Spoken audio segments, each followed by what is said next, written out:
Parmi les personnages créés par Molière, quels sont ceux qui, après le misanthrope, pour lequel vous avez un penchant immodéré par suite de sa ressemblance avec vous-même, quels sont ceux qui vous intéressent particulièrement? Que vous en fassiez le modèle de certaines vertus ou au contraire, que vous nous les montriez comme les types accomplis de certains défauts. Le Tartuffe et Arnolphe de l'École des femmes. Voilà. Ce sont les personnages qui vous que ont le plus captivé. Au premier plan. Mais j'imagine que les caricatures de Vadius, de Trissotin ont dû vous réjouir. Ah oui, les précieuses ridicules. Les précieuses ridicules, c'est merveilleux. Vous qui êtes le contraire du précieux, vous avez dû apprécier cette satire des précieux comme Acaste et Clitandre. Et j'imagine aussi que les femmes savantes, les Bélises, les Philamintes vous donnent certainement de grosses satisfactions de misogyne. Oui, mais enfin j'aime mieux les personnages d'hommes.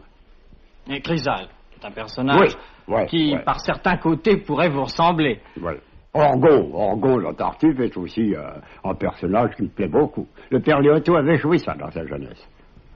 Mais ne croyez-vous pas que certaines reparties de Chrysale pourraient être placées dans votre bouche? Peut-être, oui. J'ai l'impression que, par exemple, cette phrase « je vis de bonne soupe en de beau langage », c'est une phrase que vous auriez prononcée si vous vous étiez marié. Oui, je peux avoir en moi du bourgeois comme ça, oui, certainement, je le pense, oui. Oui, du reste, ça m'aurait été bien pénible d'avoir une femme qui soit comme ça, une précieuse et plus ou moins écrivante. Vous auriez préféré une femme qui ne s'occupe pas de littérature? Absolument. Et qui ne vous comprenne pas? Oui. Vous auriez préféré qu'elle vous comprenne en faisant une bonne cuisine? La cuisine ne m'intéresse pas. Mais je dois avouer que même aujourd'hui, j'ai plus de plaisir à parler avec des artisans que des gens de lettres. Je suis fatigué des conversations littéraires. Je regrette de ne pas être un artisan et de parler avec vous de littérature. Mais je voudrais encore vous poser une question au sujet de la littérature. Je voudrais savoir si cette phrase de Martine, dans Les Femmes Savantes, ne vous plaît pas particulièrement.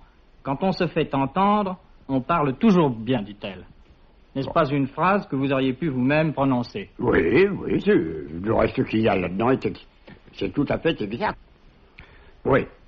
Et parmi les personnages de femmes, il en est un, Célimène, qui doit être pour vous l'exacte image de la femme telle que vous la redoutez. Une sorte de fléau, d'autant plus dangereux qu'il est séduisant. Mais il y a une marge tout de même. Enfin, je ne sais pas. Je ne sais pas si Célimène révèle les agréments du fléau. Mais je précise toujours que le fléau est le surnom que vous avez donné à une de vos amies. C'est ça, Mais nous en revenons ainsi à la victime de Célimène, au misanthrope. Ne considérez-vous pas le misanthrope comme une pièce parfaite? C'est-à-dire une pièce qui sait unir les éléments de construction, de pensée, de sensibilité et de style. Oui, absolument.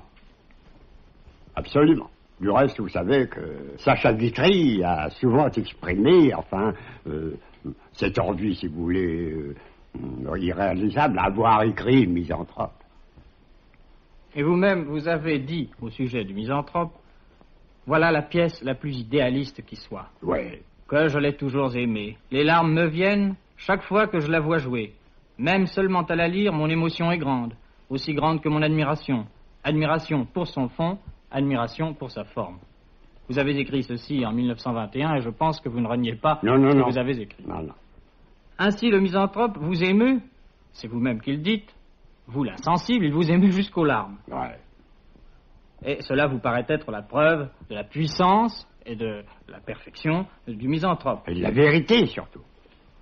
Mais pourtant, vous avez écrit, il n'y a de vrai théâtre que le théâtre comique. Parce que le comique, c'est toute la vie. Comment conciliez-vous cette émotion étreignante et ce désir de comique? N'est-ce pas? Il est comique pour le public ordinaire, mais comme Arnolphe aussi. Arnolphe est un personnage grotesque à entendre, par les spectateurs. Moi, j'ai vu jouer l'École des femmes, n'est-ce pas? J'étais dégoûté du rire qu'il y avait autour de moi pour ce personnage, qui est presque un personnage tragique, oui. Donc pour vous, le misanthrope reste une pièce comique seulement en surface? Oui, il est impossible de trouver cet homme comique qui a raison sur toute la ligne. Et c'est justement ce comique qui parvient à vous étreindre parce qu'il émane de grands sentiments en but aux tracasseries de la vie quotidienne. Mais oui. Et qui sont tournées en ridicule, non pas par Molière, vous l'avez dit d'ailleurs, Oui. mais par les hommes. Oui. Et, alors, est-ce qu'il ne faut pas trouver dans votre apparente contradiction une illustration nouvelle de cette réflexion que vous avez déjà faite souvent? Homme bouffon, homme triste. Oui. Ainsi, vous paraissez, une fois de plus, très peu conformiste, sinon paradoxal. Vous ne prenez pas au sérieux les tragédies, elles vous ennuient ou vous donnent envie de rire. Oui. Et les comédies, même enjouées, vous donnent parfois envie de pleurer, car elles vous paraissent cacher sous un aspect aimable le fond triste de la vie. Certainement. Mais si toutes les tragédies vous rebutent, vous ne vous laissez pas captiver par toutes les comédies. Non. Pourriez-vous dire quels ont été les auteurs de comédies qui, dans votre carrière de critique dramatique, ont su vous séduire? Vous m'avez déjà dit votre admiration pour Beaumarchais, pour Marivaux. Oui. Mais pourriez-vous dire quels sont les dramaturges du 19e qui ont votre approbation? Il y avait Mirbeau. Non, ce Mirbeau est de la fin du 19e. Enfin, il est pas un auteur contemporain. Enfin, Les affaires sur les affaires était une pièce vraiment, enfin... J'aimerais que vous parliez du théâtre romantique. Non. Il ne trouve pas grâce à vos yeux. Non, rien du tout. Même quand j'étais enfant, les pièces d'Hugo ne m'impressionnaient pas. Mais je ne pense pas qu'après avoir condamné le théâtre classique pour ses situations trop romantiques, vous condamniez le théâtre romantique pour excès de classicisme. Non, mais... d'abord, le vocabulaire de Hugo, n'est-ce pas, est pour moi une langue barbare. Hernani, Ruy Blas, les Burgraves vous ennuient. Ouais, et puis je trouve ça mal écrit, n'est-ce pas? Quand Ruy Blas fait la scène au ministre et qu'il parle du pays qui cuit pauvre oiseau plumé dans la marmite informe. Une marmite n'est jamais informe, voyons. C'est comme dans les faits divers, depuis on a adopté ça. Un monsieur coupe une jeune femme en morceaux, il la enferme dans une malle, la malle devient tragique. Mais non, l'action est tragique, la malle n'a rien de tragique. Eh ben ça c'est du vocabulaire de Victor Hugo. Et pourtant on trouve dans Victor Hugo, on trouve ce mélange du comique et du tragique que vous avez parfois senti et aimé chez Shakespeare. Ouais. Mais je vous ai dit, chez Shakespeare, ça a toujours une veine populaire, une base de vérité. Que vous ne trouvez pas dans les drames romantiques. Pas du tout. Qui vous paraissent trop littéraires. Mais non, l'histoire de Ruy Blas et Hernani, tout ça, c'est de la femme, c'est de la pure invention.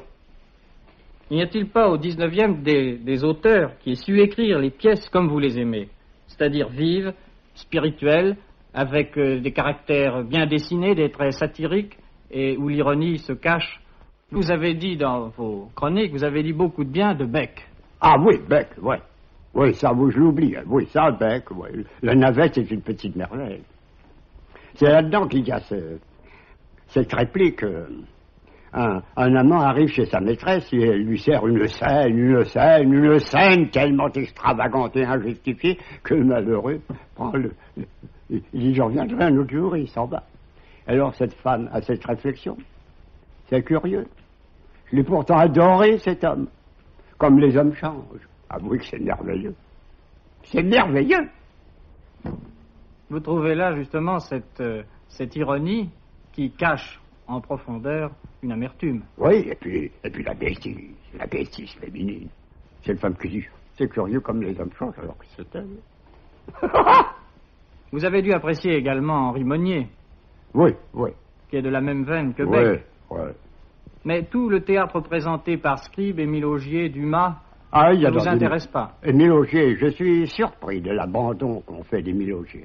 Dans l'Aventurière, vous savez, il y a... Pour un homme comme Augier, il y a un auteur très hardi quand cette courtisane, n'est-ce pas, qui est introduite chez un seigneur, bourgeois, tout ça, et que la fille de ce seigneur a l'air scandalisée de la présence chez elle de cette espèce d'aventurière, de courtisane, n'est-ce pas, et que la courtisane lui flanque un discours où elle dit, où elle fait la leçon de la médiocrité de cette jeune fille qui n'a jamais manqué de rien, qui vit dans un milieu sûr, n'est-ce pas, et que vraiment elle a tort de faire de la morale comme ça, si ignorante qu'elle soit, n'est-ce pas. Ça, vous savez, à cette époque-là, c'était énorme. De même que le fils de Giboyer, quand le marquis d'Aubry, n'est-ce pas, devant tout ce qui se passe, dit crève donc, société, vous savez, à cette époque-là. Il y avait de la hardiesse. Et je trouve qu'on a tort de considérer, enfin, de complètement oublier aussi, on n'oublie plus rien de lui, n'est-ce pas? Quelquefois, j'ai envie d'écrire à la Comédie Française en disant, mais enfin, voyons, vous oubliez un auteur qui tout de même a été hardi, courageux, et même non conformiste, souvent, bien supérieur à Dumas fils. Et dont les situations dramatiques ont de l'attrait. Ah oui. Mais à cheval sur 2 siècles, voici 3 auteurs dont j'aimerais que vous nous parliez. C'est tout d'abord Mirbeau, dont vous avez prononcé le nom tout à l'heure, Labiche et Courteline. Je ne connais rien de Labiche. Courteline ne m'intéresse pas. Comment se fait-il que Courteline ne vous intéresse pas, étant donné qu'il se rattache véritablement à la lignée des auteurs imprégnés de Molière? Je ne trouve pas du tout. J'ai vu jouer Bobourov, non, c'est surfait. Vous y trouvez le comique, mais vous n'y trouvez pas la profondeur. C'est inventé, n'est-ce pas? Justement, c'est un peu charmant. Non, ce qu'on apprécie justement chez Courteline, c'est que c'est justement extrêmement véridique, très près de la réalité. Vous étonnerez beaucoup d'auditeurs en disant que... Bourrage, quand cette femme fait enfermer son amant dans une armoire, vous avouerez tout de même que c'est un peu chargé. Mais ça n'est pas chargé, ça peut arriver. Oui. Nous arrivons maintenant au XXe siècle. Si en lisant les centaines de pages de critiques que vous avez écrites, j'ai pu relever certaines constantes dans le domaine des idées, par exemple votre répulsion pour le mythologique, l'antique, et au contraire votre attirance pour la comédie, je dois dire que pour ce qui est des auteurs, ces constantes m'ont paru très difficiles à trouver. Vous manifestez en effet vis-à-vis des dramaturges une inconstance qui est le reflet de votre fidélité à votre seul principe de sincérité. Vous n'aimez ou ne détestez rien par principe. Le préjugé favorable ou défavorable, pour vous, n'existe pas. À chaque nouvelle pièce d'un même auteur, tout est remis en question pour lui. Et vous le faites trembler. Le dithyrambe peut suivre un éreintement, à moins que ce ne soit l'inverse. Mais ne vous serait-il pas possible, néanmoins, de préciser quels sont les auteurs qui, d'une manière générale, vous ont paru le plus éloignés du théâtre que vous aimez, et ceux qui s'en sont rapprochés le plus? Commençons, si vous le voulez bien, par les auteurs que vous avez désapprouvés. Ouais. Je vous ai déjà dit, n'est-ce pas, que je n'ai pas fait de la critique dramatique en vertu de principes bien établis, d'un canon, n'est-ce pas? Non, je n'ai jamais jugé les pièces que, si elles me plaisaient ou me déplaisaient, et, enfin, au point de vue de la langue, par exemple, n'est-ce pas? Mais finalement, il arrive que l'on se rende compte que toutes les pièces qui vous ont plu obéissent à certains principes. Même si vous n'avez pas obéi à un principe, avant de les juger. Mon goût demeure le même, n'est-ce pas? Il est bien certain que quand je me trouvais devant le charabia de plusieurs auteurs, ma réprobation, ma réaction était la même, n'est-ce pas? Des gens comme Ferset-Caillavet, des gens comme Colus, des gens comme Bataille, des gens comme M. Portoriche, n'est-ce pas? Moi, non. Comme Léo Larguier. Ah, Léo Larguier, ça c'est d'autres choses. Léo Larguier, je pense que c'est un romantique à l'eau de rose, en fait. Le Victor Hugo de la rue de Tournefort, l'avez-vous appelé? Oui. Ça, n'est-ce pas, vous comprenez que j'ai vu jouer, j'ai vu jouer un jour une pièce en vers de lui, naturellement, où son personnage, il y avait une femme qui disait, qui soupirait le bonheur, et alors l'autre répond, le bonheur est à l'ombre d'un lilas. Vous avouez, n'est-ce pas, moi j'ai dit, regardez, comme c'est facile d'être heureux, vous n'avez qu'à prendre un pied de lilas, vous mettrez son nom. Ça n'est pas si facile que ça. Ouais, enfin, alors avouez tout de même, n'est-ce pas, voilà. Mais il y a un autre auteur que vous n'aimez pas, d'après ce que vous dites dans vos chroniques, et dont nous n'avons pas parlé tout à l'heure, bien qu'il fasse lui aussi partie de la fin du XXe siècle, c'est Georges Feydeau. Que lui reprochez-vous à Feydeau? Je n'ai pas vu beaucoup de pièces de Georges Feydeau. C'est pourtant un des constructeurs les plus adroits. C'est entendu, mais peut-être n'ai-je vu qu'une pièce de lui. Et cette pièce, c'était ceci: 2 fêtards rentrent, ayant ramassé je ne sais où, une femme extrêmement séduisante, mais masquée. Et alors, ils ont dit, on va l'emmener, on boira le champagne avec elle, enfin, ce sera délicieux, n'est-ce pas? Et alors, ils sont là sur la scène. Et alors, les propos galants, les propos aimables, et les jolis airs de cette femme se déroulent. Et enfin, ils lui disent, bon, enfin, enlevez votre masque. Enfin, après cette fête bien priée, cette malheureuse enlève son masque. Elle a 60 ans passés. Et alors, les deux hommes la couvrent de colibet. J'ai trouvé ça. Si répugnant, il a un tel mauvais goût, n'est-ce pas? Oh non. Mais vous avez trouvé ça cynique? Oh, je trouve ça abject. Mais pourquoi? Comment? Voilà une femme. Ils sont là tous les deux en envie de la chahuter, n'est-ce pas? Quand ils s'aperçoivent que cette malheureuse a 60 ans, ils la couvrent de colibet, de moquerie. Sur son physique et sur son art. Allons donc. C'est une malpropreté morale. Vous ne trouvez pas? Ah si, je le trouve, mais je voulais vous le faire dire parce que vous prétendez toujours que rien ne vous choque dans les sentiments, même les plus excessifs. Ah oui, mais enfin, écoutez, la grossièreté et la goujaterie, tout de même. Non, ça va. Mais je suis surpris de vous voir avoir par moments ces réactions, car vous avez tout de même écrit, c'est vous qui l'avez écrit. Quand mon père était en train de mourir, je prenais une bougie pour voir le rictus qu'il avait en face de la mort. Mais c'est pas la même chose. Oui, je prenais un crayon et je rédigeais mes impressions. Mais c'est pas la même chose. Il y a là tout de même un cynisme qui est... Mais c'est pas... Si vous voulez... Impolitesse, pour ne pas dire autre chose. Qui est un cynisme? C'est-à-dire qui est une sécheresse de cœur, je veux bien, mais il n'y a pas de goujaterie. Il y aurait goujaterie si votre père s'en était aperçu, mais vous aviez l'impression qu'il ne s'en apercevait pas. Mais même s'il s'en était aperçu, c'était pas de la goujaterie, c'était de l'irrespect, si vous voulez, mais c'était pas de la goujaterie. Il faut tout de même savoir le sens des mots. En tout cas, la réaction de ces hommes, si elle est goujatte, est une réaction très humaine. Non.